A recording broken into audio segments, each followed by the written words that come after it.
Okay, everyone, nice to meet you. Thank you for coming. My name is Gordon Einstein. I am a crypto and blockchain attorney located here in Dubai, but that is not the hat or the mantle I'm wearing this evening. Tonight, I'm your friendly volunteer master of ceremonies, recruited by this excellent organization and event to guide you through this evening and to set the mood, set the tone, and make it all happen. So, welcome to Spark 3.0. This is a night of excitement, entrepreneurship, creativity, engagement, community, idea sharing. It's what we all make it. So I would ask you all to bring your good intention, your spirit, your sense of humor, your engagement, not just to me, but to the stage, to each other, to your neighbors, to the speakers, to everyone. I want to welcome my good friend, Ian, get ready? I want to welcome my good friend, Ian Arden, onto the stage with me. Ian is the impresario, if you like, behind Spark 3.0. And we are going to discuss the concept, if you like, of tonight's show. And then we'll kind of dive into the speakers and the format and everything else. So Ian, big round of applause. Spark is a type of the event that I don't want to call it a conference, but rather a seminar or something that has to be more practical, fast-paced, and oriented on getting people the knowledge, the excitement, and the spark to really get their Web3 business from zero to hero. Zero to hero, I like it. Yeah. And when did this idea come to you? So I've been in this space since 2017. I mean, in the Web3, and with a group of companies. Since then, we have helped like hundreds of projects. And what we've noticed is there is a lot of networking, which is great, but there is not enough structured knowledge. We started to build a platform called Milestone based in 2017, and I will talk more about it. But the idea was to equip the entrepreneurs with the roadmaps and the efficient ways to get to success, because that's something that industry is always lacking. Because there is a lot of like new people in the space, and the industry grows because there are new people who are interested. Like, oh, what is it? Like, how can I make money here? How can I build cool stuff? But building cool stuff is not easy, and getting it popular is even harder. And there are ways to make it a good success, and we'd love for more entrepreneurs to get to their success faster and with more efficiently spent budgets. I like it. And I also like the name of the event, because I think each one of us has a special spark, and when we bring those together and work hard, we can accomplish these things that you're talking about. Right, yes. Thanks for coming. I can see many experts and investors alongside entrepreneurs here tonight. Thanks for coming. Behind every sustainable success story stand the years of work, numerous trials and errors, times of disbelief, and times of hope. And today we are here to support you on your entrepreneurial journey. Spark is where you get knowledge and where you get inspired. The concept was born inside Milestone based. As I mentioned earlier, it's a decentralized protocol for blockchain-enabled treasury escrow. At least that's how it started, but in fact it's a full-fledged platform for projects, investors, and their communities to stay connected and collaborate. The roadmap is how investors track your progress, get convinced, and invest in you. Our goal is to create seamless access to capital for those who show progress one milestone at a time. And we wish you to get to your success faster with Spark. It's a repeating event. We're gonna have the next one in September.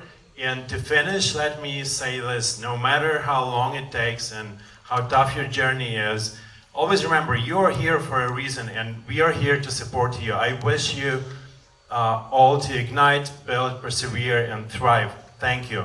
Now I'm done with my opening word, and we can welcome Simon. Thanks.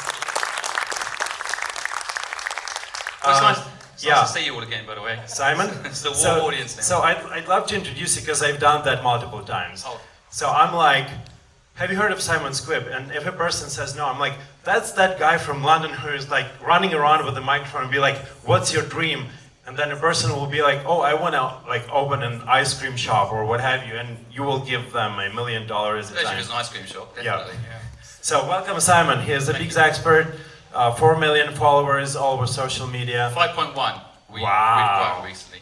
Yeah. 5.1. Great. Thank you. It's all about me, follow that. That's nice. Thank you so much, Ian. Thank you for inviting me here and not buying me dinner. I appreciate that. So I'm actually really honoured to be here. I really think that there's a real opportunity ahead of us, and as Jack, my colleague, said, I'm also on a mission to free humanity. I would love it if I had a way of showing my first slide, but I don't need it if it doesn't come up. It did come up. Okay, so it's a simple question. What is your dream? Seems so benign, doesn't it? You wouldn't believe the journey we've been on asking this question of human beings. How some know, some don't, and some aren't allowed to know. If you have a dream, in 2024, and I think I'm older than a lot of you in this audience, that sounds like the future to me. If you have a dream, where in the world can you go to get help for free? Thank you. It might surprise you to know there is only one place in the whole world where you can get help for free and get your dream out there and make it real. One place. You think about all the innovation, all the things we've done. Where's the one place a human being with a dream can go to make it real? It turns out it's a shitty staircase, 5 stories high, encased in glass, just up the high street in a lovely town called Twickenham in London, which is a bit like Dubai, but the buildings are smaller. And it is the only place in the world where you can go and get help. On the bottom of this staircase that me and my team bought, and my 6-year-old, we bought it together at a property auction, and we decided, it was all my idea, not a guy called Dudley, it's all my idea, to put a doorbell at the bottom of this staircase. And we said, if you have a dream, go there, press that doorbell, record your dream, and me and my team, my company, will pay for that video to be edited and uploaded so 5 million people can begin to help you make that dream happen. And if I took you there today, you'd be pissed off, I think, because here's nicer. But you would see a queue of people with cards and a bit of paper and their idea in their hand, ready, nervously ready to make it real.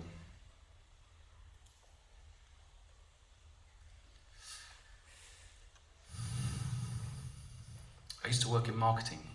One of the early marketing ideas was in cinema. When you're watching a movie, what they used to do while you're watching that movie is chuck a Mars bar slide in there, so suddenly you feel like buying something without you even knowing. I accidentally just did it.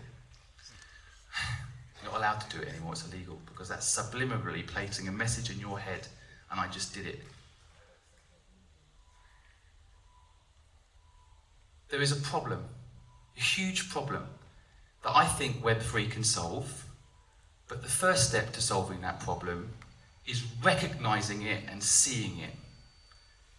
And this problem, this thing, this noun I'm about to tell you, has caused wars, millions of people not to get the help they need, and I'm pretty sure everybody in this room has had stress, anxiety, and maybe even depression because of this one thing.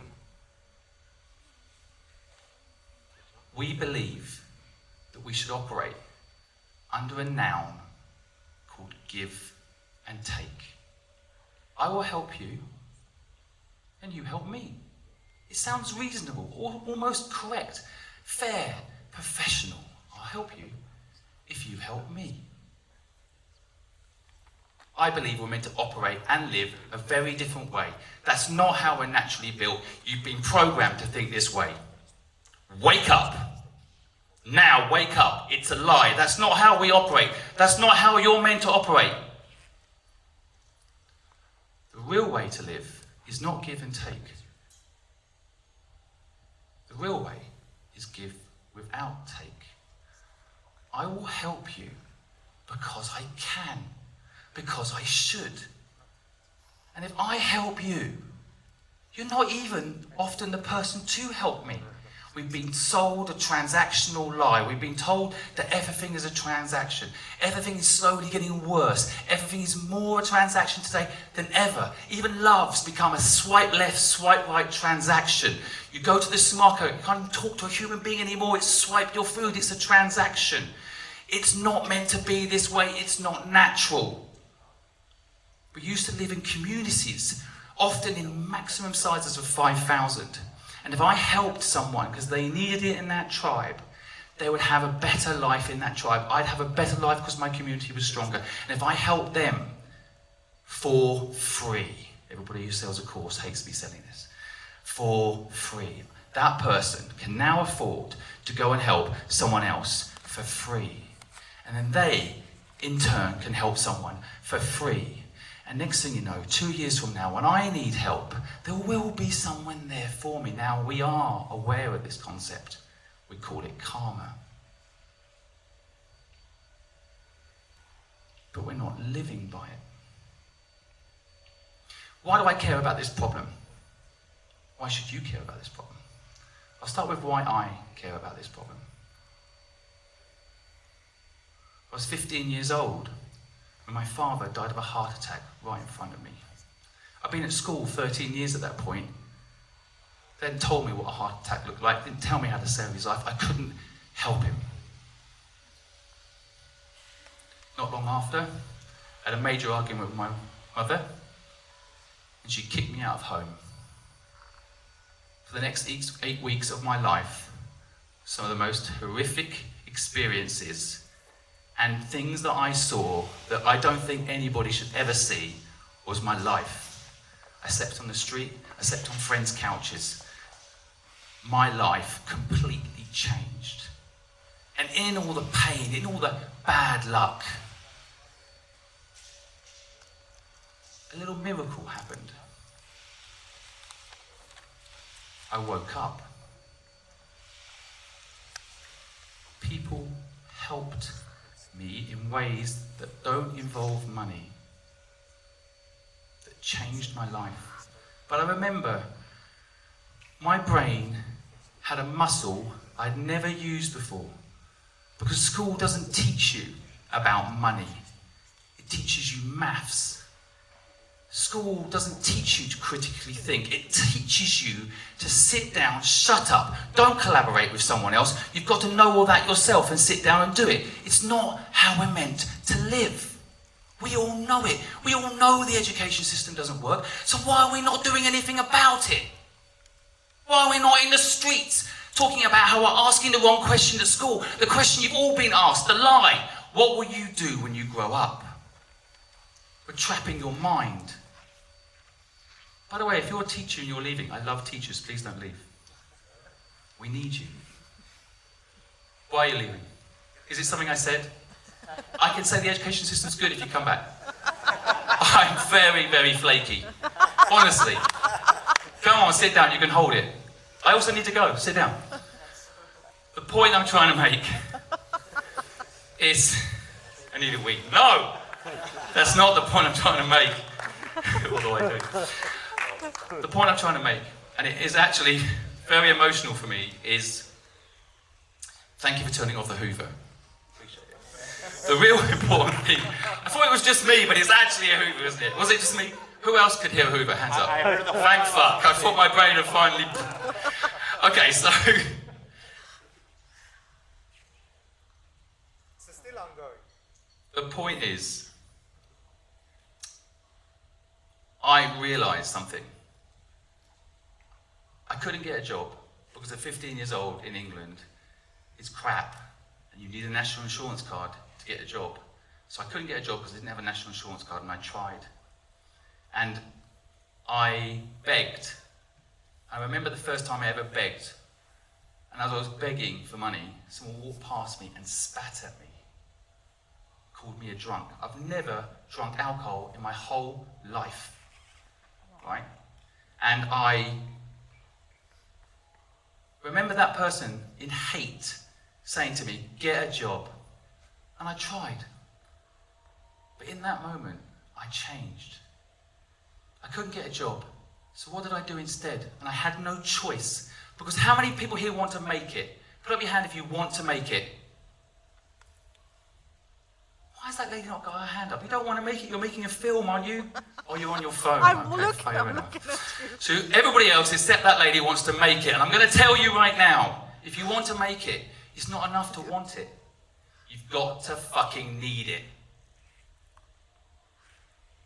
And I needed it. I couldn't get a job. I'm on the street. I'm going to fucking die if I don't do something. And in that moment, the muscle in my brain, you all have, some have used it, some haven't. The school system didn't want you to use. The question is not, what will you do when you grow up? It's what problem will you solve? Now your mind is open. It's not trapped into a career that the system wants you to get. Wake up. Get off. I want to thank you for listening to my speech. I hope you found it somehow useful, and if you do need any help today, because there's so many of you, just talk to Jack, he loves to help, alright? Thank you everybody. I was going to say a big round of applause, but I don't think I needed to say it. That was amazing and inspirational. As we promised, this event also has the raffles and the airdrop section. In our first sponsor and partner who is giving away their tokens to airdrop them to the community is the company called Reveal. The CEO of Reveal More will speak later on, but Reveal is giving out the tokens for users who sign up on milestone-based up till tomorrow. You have time till tomorrow evening. There is a pool of 500 Reveal tokens, $500 worth of Reveal tokens played around the registered users. Now, after that, there will be an additional $500 worth of Reveal total pool size for those who become the stakers on milestone-based. And then the tier 1 stakers will be eligible to potentially win another $500 worth of Reveal tokens. And you need to sign up on the platform and perform the staking by the end of tomorrow. Yep, that's it. Thanks. Let's thank our sponsor and a big round of applause to them. Now I'm passing the word back to Gordon Einstein. All right. And I believe we have another speaker? Yeah.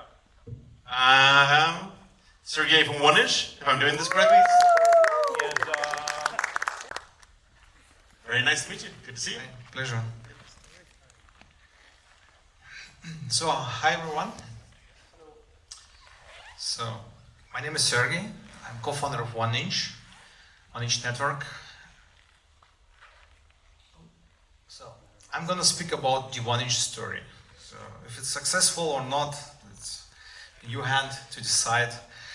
So, we started back in 2019 on New York City, and then started on a hackathon. On Sunday late evening, I came into my small hotel room and was sleeping like for, I don't know, maybe 20 hours. So that's me. Not this guy who was sleeping on the bed. That's me here, and this Red Bull drinks, energy drinks, it's not mine. So I was drinking water. Back to this time, I started to smoke IQOS. I had to fight with some panic attacks because of some private problems.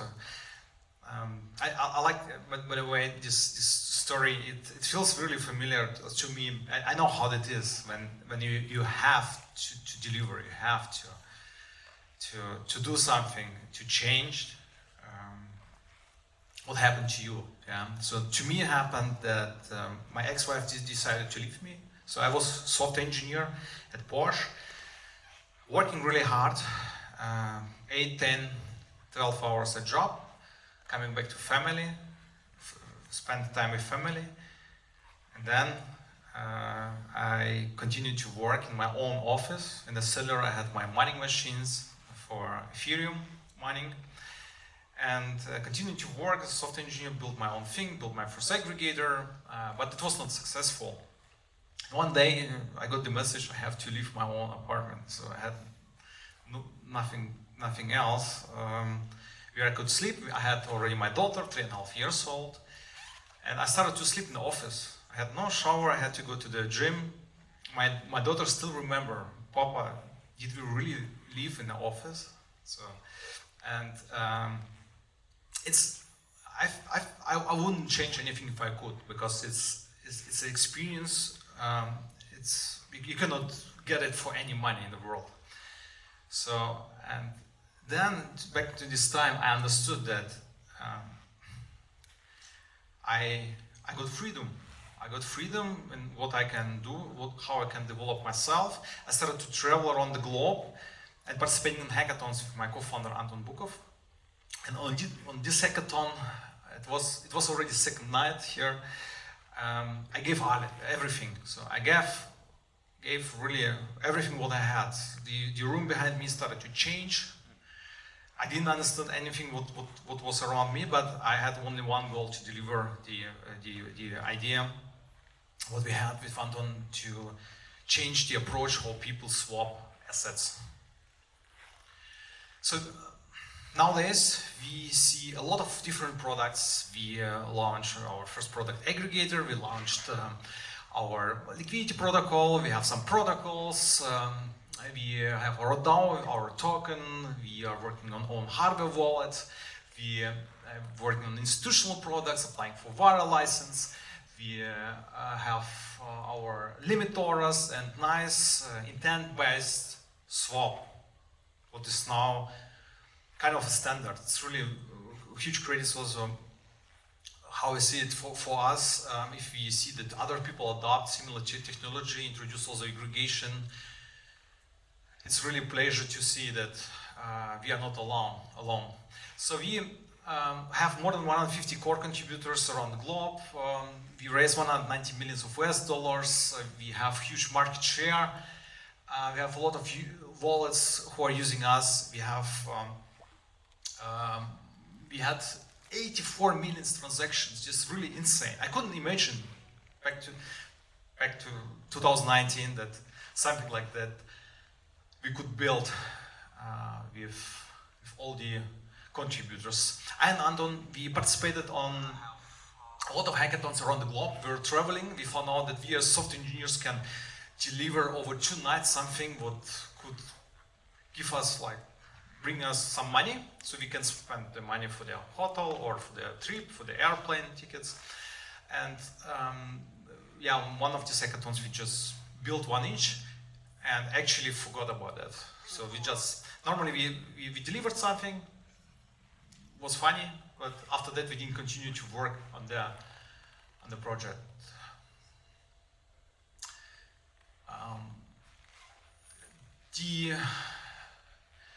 The name of 1 inch. So we, it's not super important, but maybe if someone is would like to know why 1 inch. It's because of 1 inch Bruce Lee punch. So I'm a martial arts fan, and Bruce Lee did this 1 inch punch and punch people away. So we have built something highly efficient.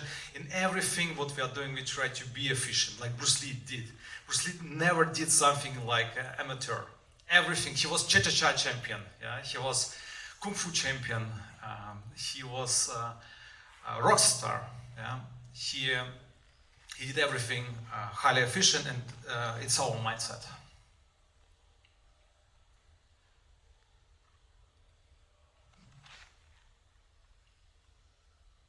Yeah. Okay. So we just didn't continue to work on the product, and 2 weeks later Anton calls me in the night. I wake up and he's like, take the phone. Anton says, Sergey, we have volume. And like, what volume? Where? Why? What do you mean? He said, like, on 1 inch. people start using it. People trade hundreds of, like, thousands of dollars. I didn't trust them, so I had to verify by myself, like I do every time, always. Then we recognized we should maybe create a community. Like this community already, someone is using it, but because I was pitching to everyone on the hackathon. I pitched to the dog who was like walking around, to everyone.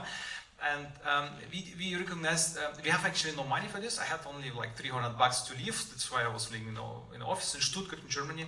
And so we just started to create memes. It's the cheapest thing, you publish something on Twitter. So, and it was funny. So zero cost marketing we had. Black marketing is also marketing, so we got multiple times huge terms. So when we came with new innovation, with new algorithm back in 2020, multi-path algorithm, highly complex, but we have built it as first. So we published something like this, like the Creators Innovation Department, 1 inch is sticking the hole, and all others are watching. It's not like that, that we are thinking like this, but it was funny, like we released something as first, no one did it before us, and they continued to build similar things based on our ideas. But that's really nice that we are not alone while building. Then we recognize people start to trade huge amount of money, so 3.2 million trades on 1 inch. It was huge for us, and nice meme from Anton. Anton is the king of the memes, I would say. And it continues. So we couldn't believe, and this is really nice thing. We were first funded by the community, but Gitcoin grants. People start just to donate us $1, $2, $10, $5, and one guy just sent us 50,000, and we're like, oh. Like this meme, like just donated on Gitcoin. Thank you, 50K. So we asked this guy, maybe it's mistake, and he said like, yes, it was mistake. I had fat fingers, but it's okay. You deserve it. And we're like, oh, thank you very much, and we really appreciate the help. We actually needed it. We used the money. We hired someone who started to build on our aggregator. And just a meme from Breaking Bad. Meanwhile, in 1 inch garage, it was insane. For us, it was huge money. And we were just 2.5 men. I, Anton, and our advisor, Michael, he's still with us, working, pushing. One of the genius in the blockchain space, together with Anton. So we are here, I'm here to tell you, our story and some learnings what I had in this trip, I would say. I was just simple. I'm still just simple software engineer, software architect, not a businessman, just someone who had sometimes vision, just started to build it, and committed, over delivered. And yeah, it looks like we also overcommitted here a little bit, because we collected 190 billions in three investment rounds. We are really proud to have these investors with us, angels, VCs. What to do if you understand nothing? It was the case for me. So I did at least 1,000 pitches in my life, and I learned that just repeat, try it again. Collect questions, try to answer the questions. Every time when you cannot answer, then find an answer and try with someone else. So we started from small VCs and came then at the end at Binance, Pantera, Dragonfly. So Dragonfly came to us and said, guys, we don't need to pitch from you. You make millions of US dollars. Take our money. Just take our money. You are 2.5 men. Take our money, build a team. We believe that you proved multiple times, and continuous delivering, continuous shipping, and improving yourself helps. It pays out. One day, it took for me 20 years to come to this but I'm really helpful. So how's about the team? It's most difficult thing. Nowadays we have 150 people around the globe. It's sometimes really difficult. It's a lot of different people around the globe, really different mentality.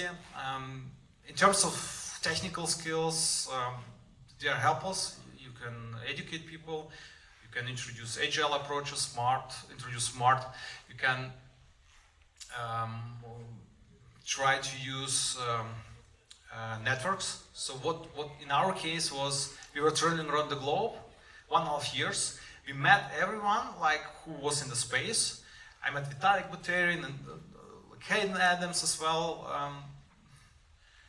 We met a lot of hackers who were sitting on our table building Tornado Cache.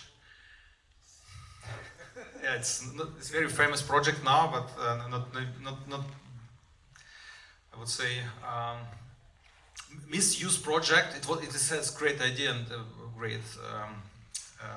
great start, I would say, but at the end, yeah, things can go wrong, and how Murphy's law says something can go wrong, it will go wrong. And never mind. Also, other projects were built in the hackathons. A lot of them, Instadav, for example, and we had a really great network. We collected.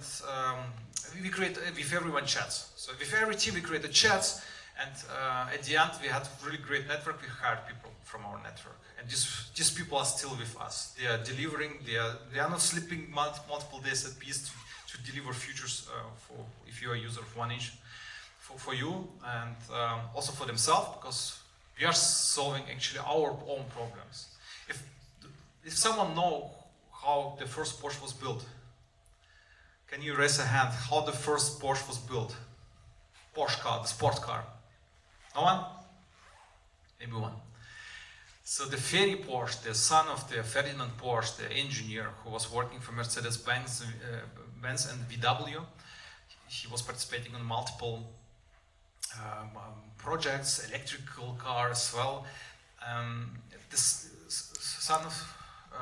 The Ferry Porsche, he was looking for a car, like sport car, roadster, looks different to everything what I have seen, and he didn't find one. He went to his garage and started to build one. It's actually what we did. We built our own Porsche, and sitting on a hackathon over 2 sleepless nights, we finally built a small prototype, and nowadays we are really happy to have everyone with us and building and also using us. Let's connect. Scan the QR code to get some information if you don't know us, and let's also speak maybe after this if you want. Yeah. Thank you very much. It was a pleasure. Wow, amazing, super inspirational. And I hear the commonality between the two presenters so far. The clicker. Mo Kwarsi, come on up, big round of applause. So do I press left or right? There we go. Good evening, everyone. My name is Mo Kwarsi. I am the CEO of Reveal. And what does Reveal do? We're your cybersecurity solution for Web3. And basically, we're known as Norton 360 of Web3. Let me ask you all a question. Who here has been hacked or knows somebody that's been hacked, social engineered, or their phone been taken over? Please raise your hands. Do me a favor, take a look around and see how many people have been affected by this. And it's incredible that left goes right, right goes left, there it goes. Beautiful. So what Reveal does is it helps prevent man-in-the-middle attacks, SIM swap attack. We have a revolutionary product, which is the 3DFA. And I'm going to talk about this because there's one thing, if you have a bank account, you go to your bank and you get hacked, what happens? You ask them, they could turn your money back. You know, it's not your fault. But what happens when you get your crypto hacked? Why we decided to create Reveal is because I really resonate with some of these people. They're helping people. Me and my partners got hacked. We got stolen from in this space. We got rug pulled. Everything you could imagine we've been through. And we ended up making a lot of money, but we ended up losing a lot of money. And if it happens to people like us, it could happen to everybody. And we have to make this a mission to help people in this industry, because let me be very transparent. It's a very scary place when you first come in. So one of the biggest hacks was the MGM attack hack. I'm not sure if you are aware of it, but it was cost MGM lost in Vegas. It cost them $100 million. And how it happened was of social engineering. Not sure if you understand or know about social engineering. It's the easiest thing to get hacked these days. And our solution, revolutionary product, 3DFA, helps with this kind of man-in-the-middle attack, SIM swap attack. I'll tell you why the traditional 2DFA is not as safe as it was. Hackers are getting very, very clever. Sir, do you know what was in World Economic Forum? Do you know what they said was the threat of the world? Do you think it was World War III? Yes, you. Sure, yeah. It was not. It was actually a cyber attack. Cyber attacks are becoming more prominent and more dangerous as we go on. As there needs to be somebody in the Web3 space that takes this role, and we're building a slew of products that helps not just people, but enterprises and companies be safer. Look it up there. T-Mobile, 37 million users got affected. Checkmate, 20 million users got affected. Caesar's Palace, 15 million ransomware attack, which they paid. So and the more important thing, they lost reputation, and they don't even know if the attackers have access or not still. It's really scary stuff, guys. And how do we... Let me see.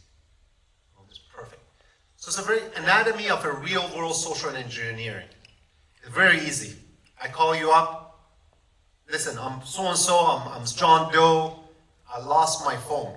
Actually, I'll tell you a really incredible story. Our good friend, Michael Turpin, actually, I'm not sure if you know about him. He's a very prominent figure in this industry. When I talked to him, he was actually at an event here, which our friend invited us, and it was in Dubai, Coin Agenda.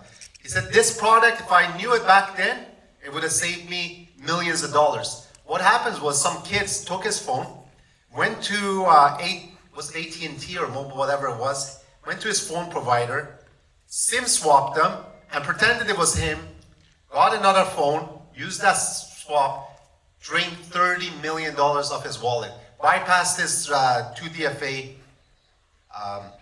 text and his Google Authenticator. It's not uncommon for people to be able to take in your voice and call in. Sometimes they even get as smart as going in and partnering with somebody that works with AT&T or one of these phone companies, and they could actually take over your phone. Scary stuff. Sometimes you click on a link or a QR code, you could get hacked. PSA, when you go out to places, they tell you, if you don't know, if to scan a QR code, I'll be very careful. So you can look at all these accessibilities, they call you, they perform a phishing attack or send you a link, and you're compromised. I keep pressing the wrong button. There we go. There. We're almost done, guys, don't worry. So, you think you're really safe by Google Authenticator. You know it's Google, right?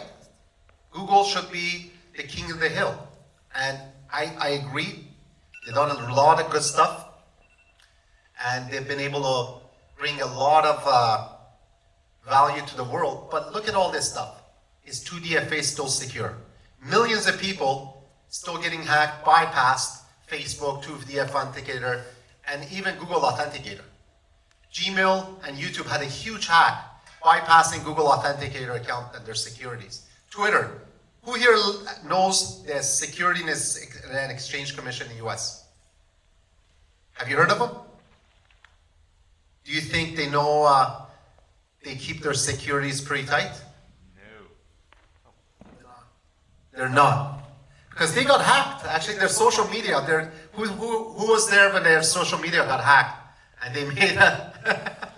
So, if the SEC could get hacked, it's pretty easy for common people be able to get hacked as well. So what the 3DFA does is a very interesting product. What we've been able to do, we haven't created a revolutionary product, we just build upon something that's already there. When you go in with your 2DFA, you do your authentication for what we do is very, very interesting. If MGM had our product, they would not be able to get hacked. The second thing is, we're actually working with some public, private sectors, even governments, because just to let you know, if the way I told you at first, if you get your bank account hacked, you could go to your bank and always say, I want to get it hacked. But with this CBDC, I don't know if you agree with it or not, it's not the place to argue with it, but if that's ever going to happen, they need extra security. If you ever have a wallet, where do you go? So an extra layer of security is huge. So what we do is, we have a totem, which you actually do your authentication, your voice and biometrics, but you also have a physical product which you can scan. It's called your totem. That's the second layer of security on top of your Google Authenticator. So when you go to log in, it asks you to scan your totem. It could be your camera, it's a little big. It could be this clicker. It could be your vape. It could be your lighter. It could be a pen. It could be whatever you choose. So for the hacker, they have to know what you use. And you could even have another extra layer of security. Let's say you live in Burj Khalifa and you are at the 120th level. We even have a geolocator for the people that think that want to even have more security, because scanning is not enough. They want to have geolocation. So a hacker has to know now your totem and elevate up 120th floor to be able to get into your network. We really take this stuff really for granted, because you know what, till it happens to you, you don't understand. When hackers really take over your life, imagine you're a big company, even you're a person. I know people that got their Facebook accounts hacked and still they're trying to fight back because there's no customer service. Who do you talk to?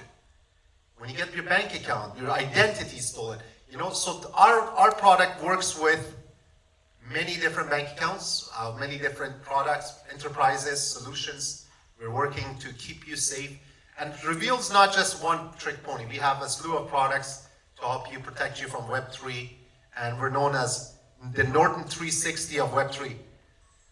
I just want to thank everybody for being on. If there's any questions later on, you could go in to scan Reveal, and there's some information. You can get in touch with us. And I really am passionate about this, because it's not just about the money. It's about helping people to save them, you know. I'm going to finish up with this. It's really sad when you could wear like a badge of honor saying, if you haven't got hacked, you're not a real crypto OG. Have you heard that? I'm going to share with you how I got hacked. I'd love to, please.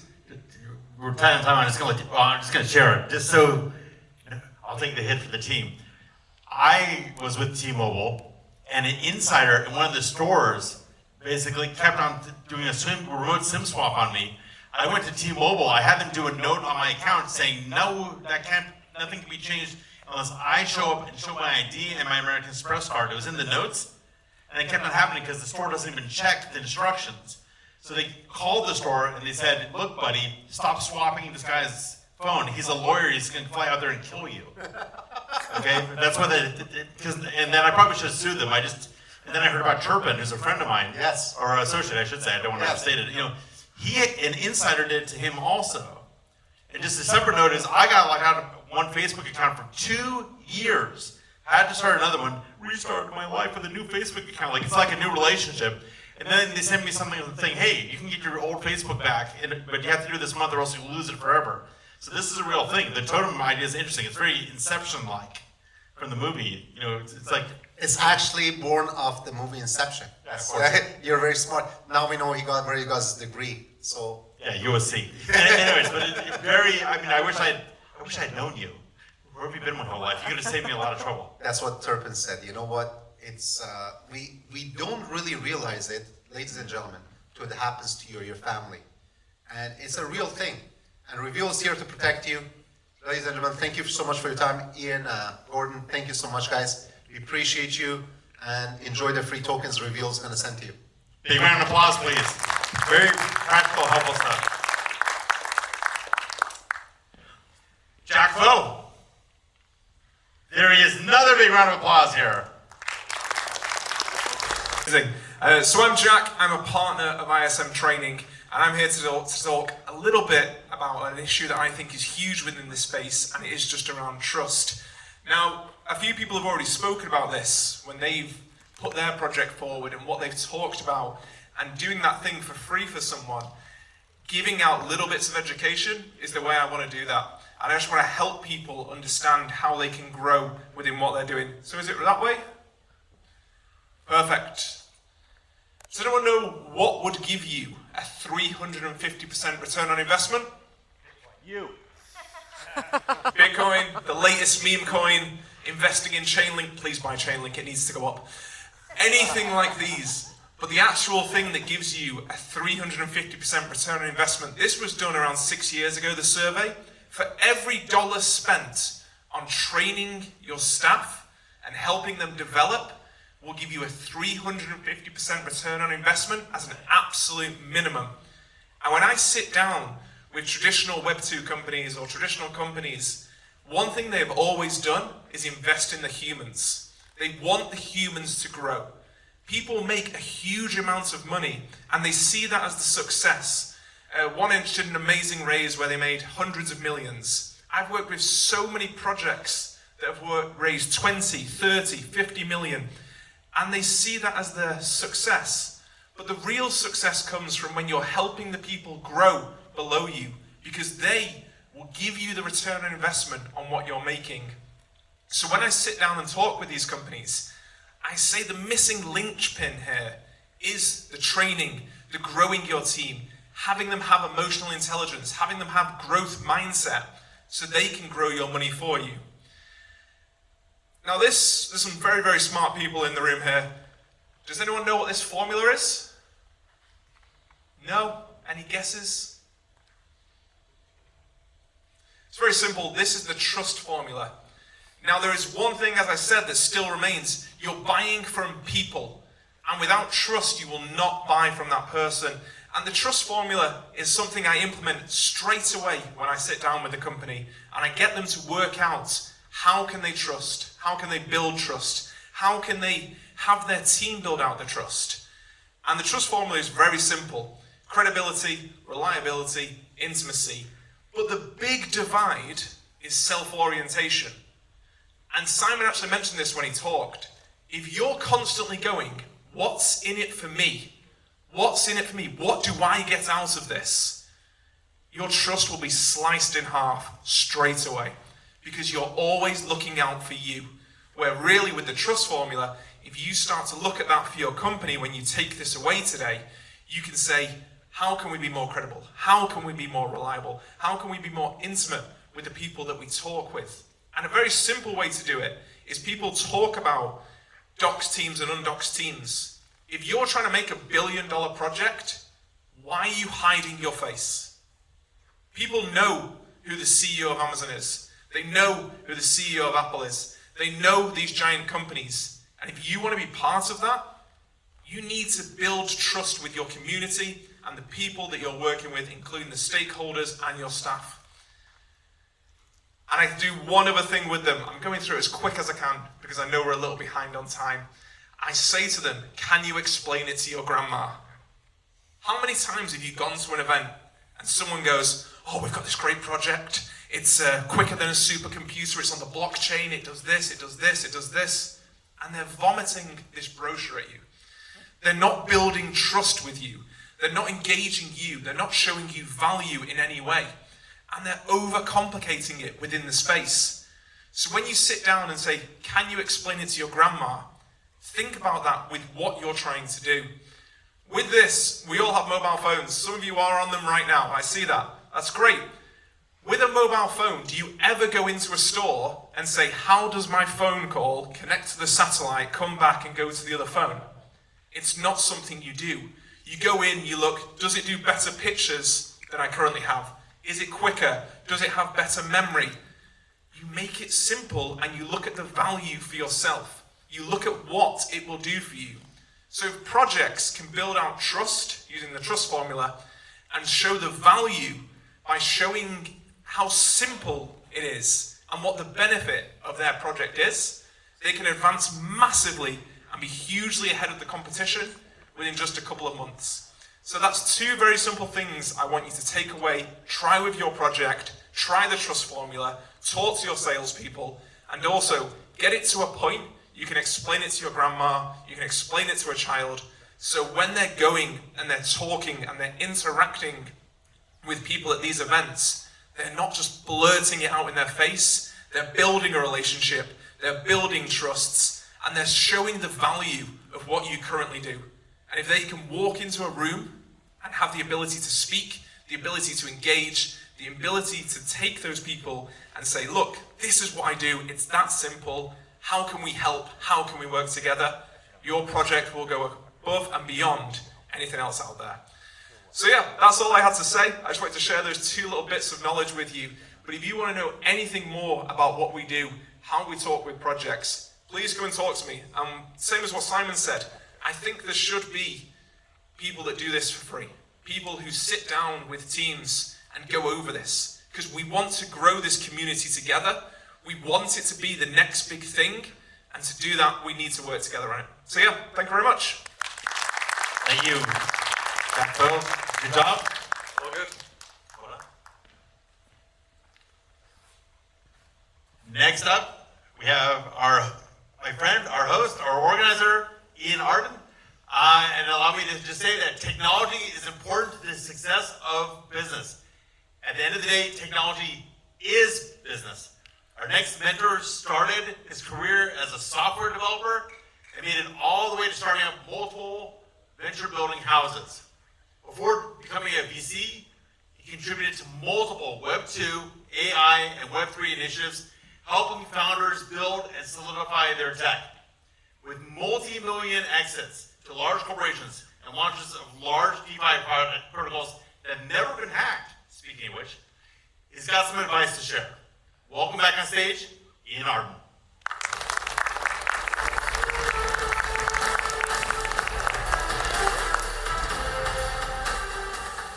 Yeah, thanks for setting the context, Gordon. I'm luckily comfortable with both business and technology in this life, and in fact, I defined bringing the two together to be my professional mission, business and technology.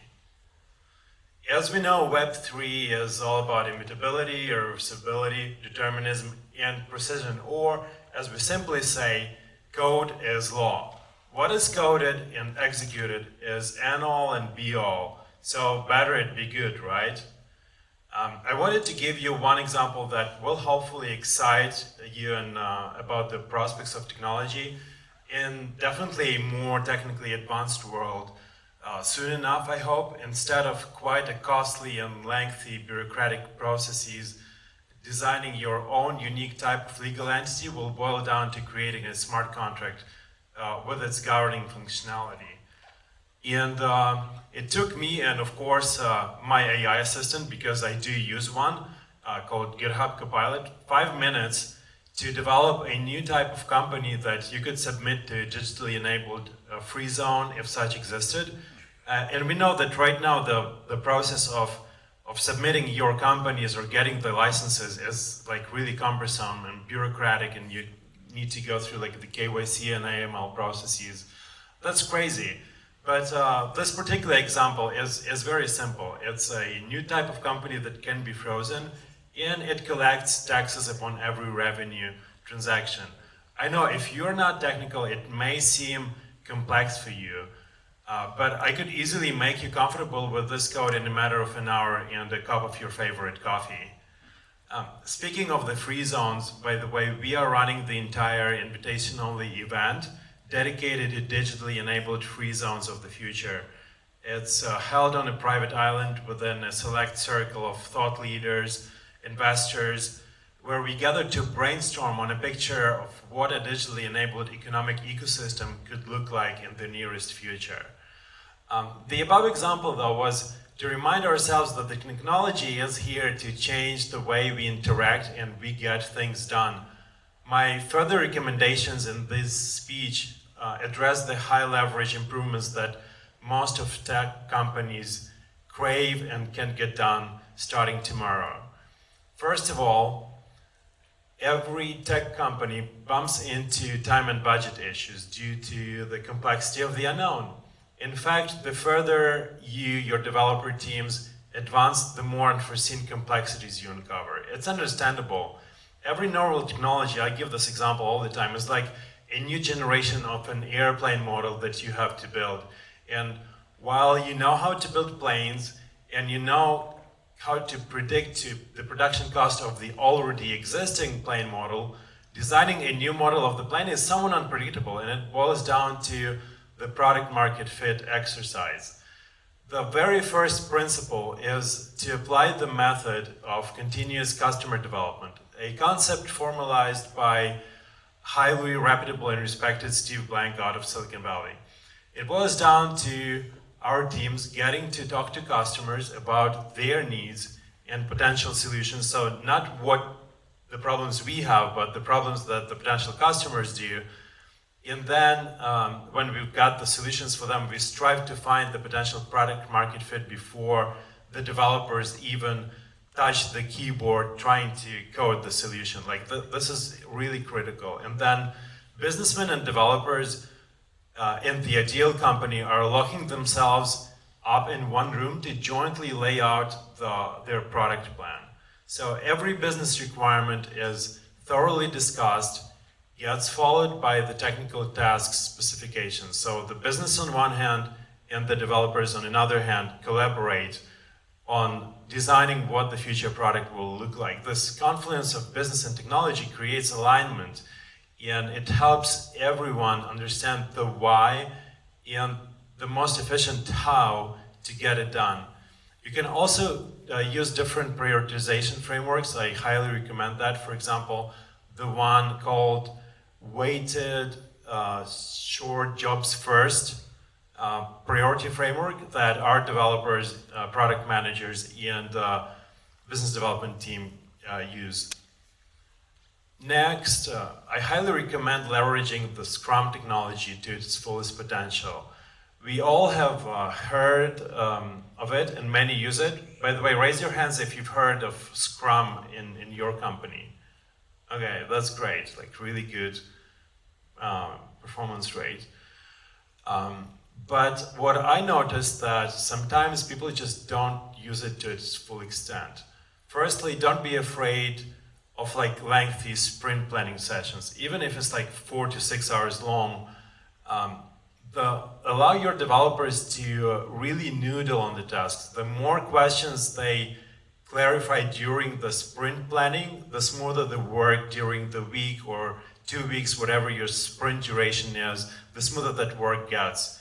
Secondly, Scrum Poker is another powerful technique for the teams, and I just don't see teams use it enough. For those who don't know, it's the task estimates game that requires the discussion on the complexity, and every developer has to replay their estimates they throw in the card up until they are all aligned around the complexity of the job they have to get done during the week. This way, they build up the teamwork and they get to realize that that is the team effort for them to get to ship something at the end of the sprint. Thirdly, code quality and vulnerability are of great concerns.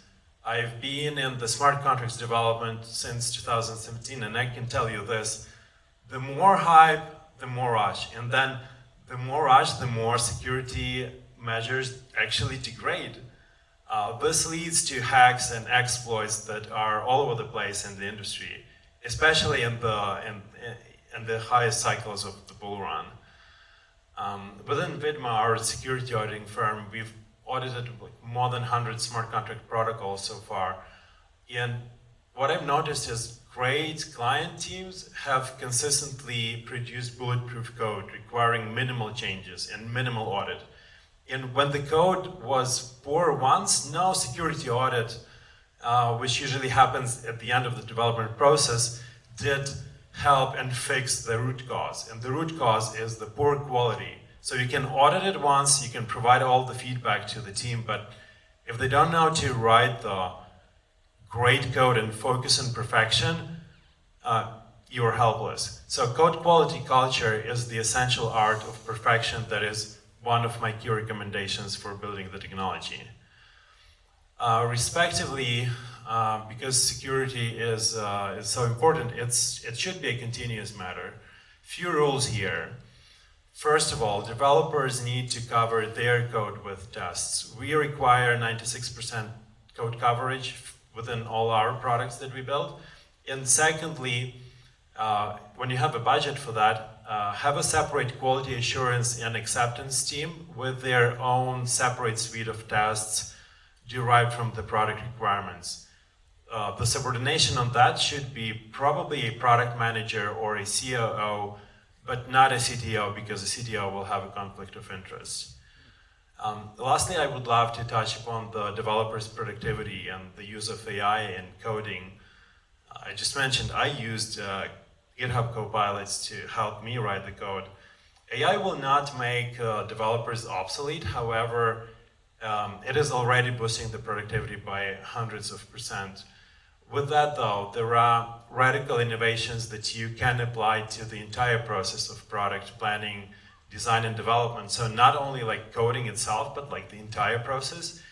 And I'd probably start from, if I were to start a new product, I would start from the cognitive hierarchy framework that turns the entire endeavor into an integrated AI-assisted flow with multiple agents responsible for formulation, breakdown, delegation, quality control, acceptance, user feedback, and correction, like the entire loop, and I would have it coded as a set of AI agents. I would like to wrap up here, and although we could both extend the areas of recommendations and dive deeper should the time allow, but we are short on time. My venture capital activities and growing momentum on milestone-based do not leave me a lot of time, but my teammates at Vidma and Applicature are happy to help. We've got the QR code for the Calendly of my colleague Anna, the head of acceleration. So she should help, and I wish all of you the successful product deliveries. We are here to help. Thank you. Very interesting. Thank you, Ian. Super. And Jack Bowie. Oh, come on up. Big round of applause, please. Keep the energy. You're teaching us about marketing? Did I say that? Community. Even better.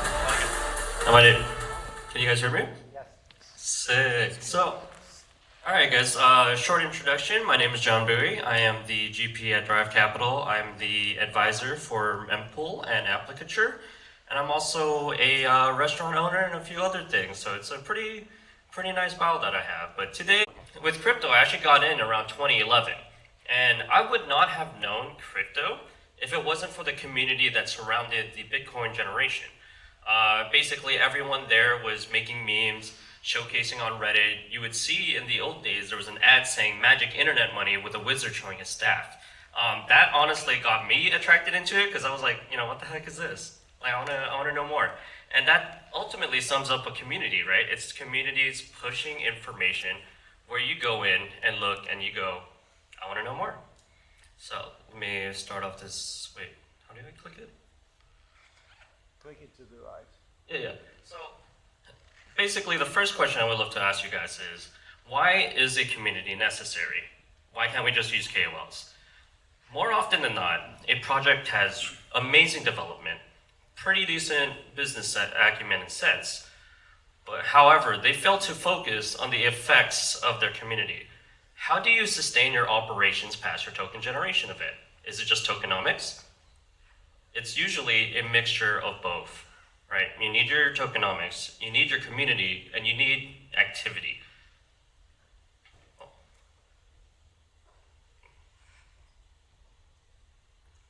And some communities you guys might recall that are very, very popular are the Bitcoin Maxis, the Dogecoiners, and the Chainlink Marines.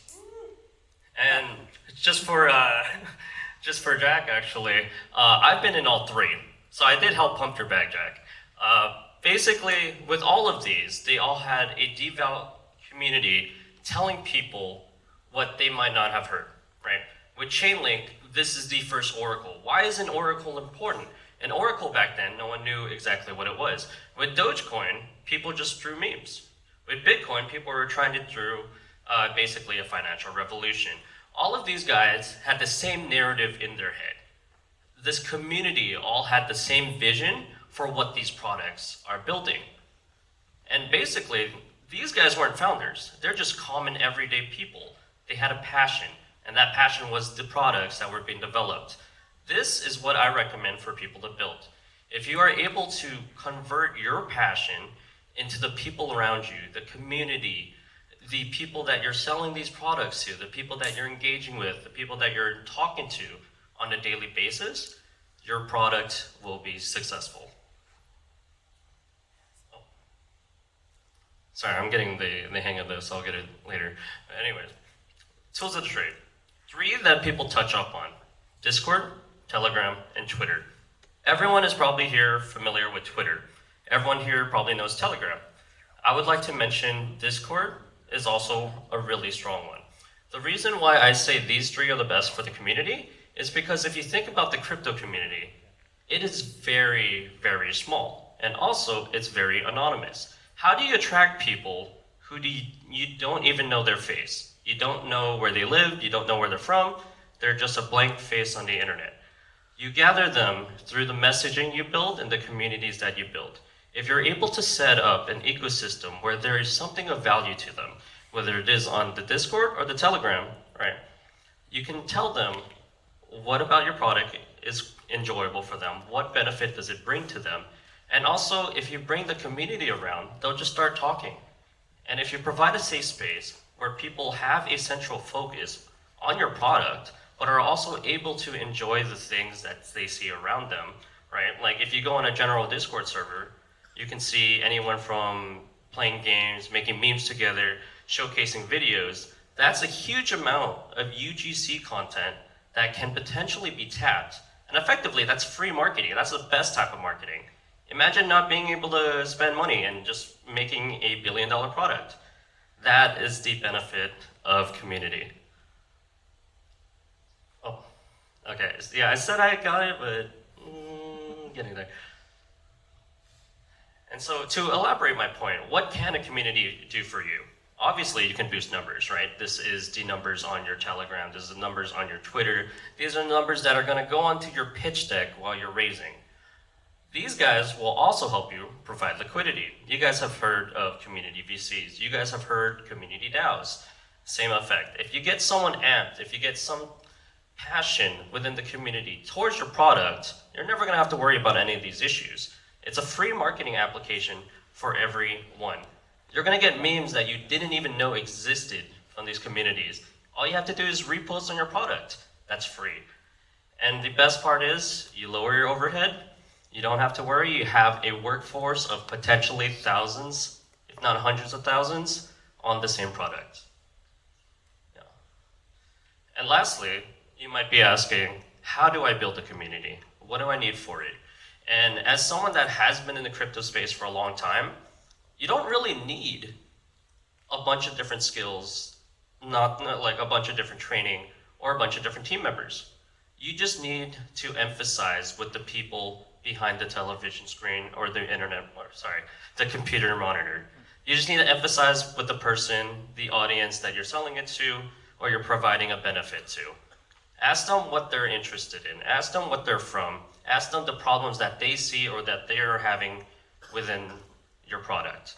If you can go there in your Telegram, in your Discord, in your Twitter, and just respond to messages, humanize the person that's behind the screen and talk to them, they will be loyal, they will be devout, and that is the start of a community. Thank you guys for listening. Fantastic. Very interesting. We already announced the first raffle. We are going to have the second raffle, which is the pool of milestone-based tokens, which is called Mile, and it lives on the Binance Smart Chain. So we are playing the three pools. The first pool with $500 worth of milestone-based tokens are going to be played among the users that will sign up after this event and by the end of tomorrow, so by the end of Friday. The second pool is going to be, the 1,000 worth of mile is going to go towards the registered users. Now, all the stakers that will stake mile on the platform will also be played $1,000 worth of mile, and then the tier 1 stakers, who are the top stakers on the platform, and have various perks throughout the entire life of the platform, especially if you're in Dubai and you would like to participate in the private events. It's one of the perks of tier 1 stakers alongside various airdrops. So the tier 1 stakers will have a chance to win another $1,000 worth of mile pool, which will be played among 5 tier 1 stakers. Each of them will receive $200 worth of mile tokens. So sign up on the platform. You've been given out the QR codes during the sign up to this event, and we are going to announce the winners over our social media in the beginning of next week. Thank you. Fantastic. And I believe that's the program, yes? Yeah. So thank you very much for coming to Spark 3.0. Are we going, actually don't know this part, are we going to gather in the lobby and maybe talk a little bit, or what's our timeline? We have to wrap up by 10 p.m. Some part of the audience, the folks are already networking out there. They will listen to the recordings later.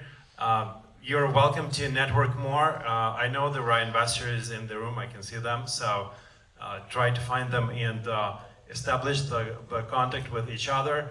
The purpose of this event was to hopefully provide you with the knowledge and the inspiration that you need to wake up tomorrow and get in your path, get on milestone-based, create the roadmap of how you see your product and what you get to do to get things done. And we are gonna incentivize you for your roadmaps and productivity through the platform and on your entrepreneurial journey. Remember, we are here to support you and help you, and we'll meet back in September on Spark 2nd edition. Thank you so much, and thank you, Gordon. Thank you, everyone. Big round of applause to the speakers, the organizers, and you, the audience. All this is necessary to make it happen. So have a wonderful night. If I haven't met you personally yet, I'd love to meet you upstairs in the lobby. Thank you. Thank you, Gordon. Reach for the sun.